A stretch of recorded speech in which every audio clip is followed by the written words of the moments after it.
I would look for something that would trigger me into starting a conversation.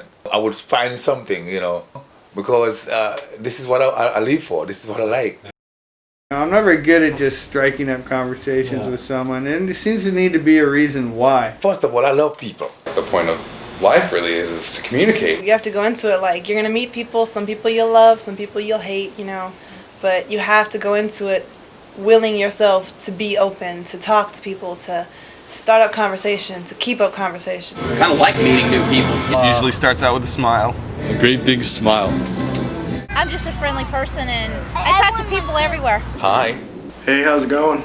I just usually introduce myself and be like, so what's been going on in this school year? Since I'm in a college town, I'll go up to them and I'll say, hey, what are you studying at school? Are you going to school? Generally, I'll ask a question that's light and topical. What are you involved in, or what do you like to do? I'm interested in people in their lives more than mine. I just go up and speak to them and ask them how they doing and what they do in the day. Basically, I try to find what their niche is and go with it. Their job. What do they do? What do they do for fun? Do you have kids? Do you have brothers and sisters? What do you do on the weekend? If you want to introduce yourself to someone and you want to meet that person, all it takes is one little thing that you might have in common to be able to just mention that. Maybe I notice something on their shirt, oh, you've got a button, we'd talk about that. And the t-shirt might have a band on it that I like, and that sort of prompts me to say, hey, I like that band too, or hey, I like your shirt. Making a friendly comment, I like your ... hair, clothes, preferably not anything that's covered up. Most of the time, foot in the door, I'll use some sort of self-deprecating humor or a joke about circumstances or the weather or one of the many avenues of humor. And initially, I could speak, I think, with anybody and listen to anybody, but I might get bored.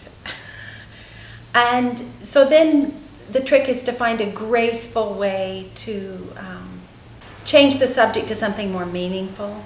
I like to think that I can communicate verbally with people on topical issues so that we can have a more enriched mind. I get a lot of information from people by being myself and actually talking to them instead of just sitting there feeling uncomfortable. By interacting, by speaking what little knowledge I had of the area and its inhabitants. If there's a TV show on, a sports show or something, you start talking about that. Keep it open and just make it a little bit more like a friendly debate, throw out a counterpoint.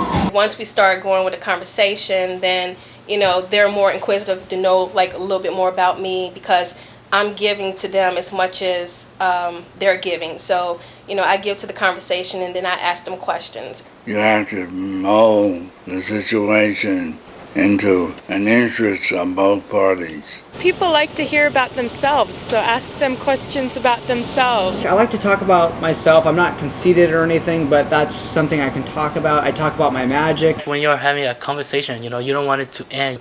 Keep on asking and, getting to know the person more. If it's someone I don't know and they're asking deeply personal questions, I probably would, not be too interested in continuing that type of conversation because I like to keep my private things private.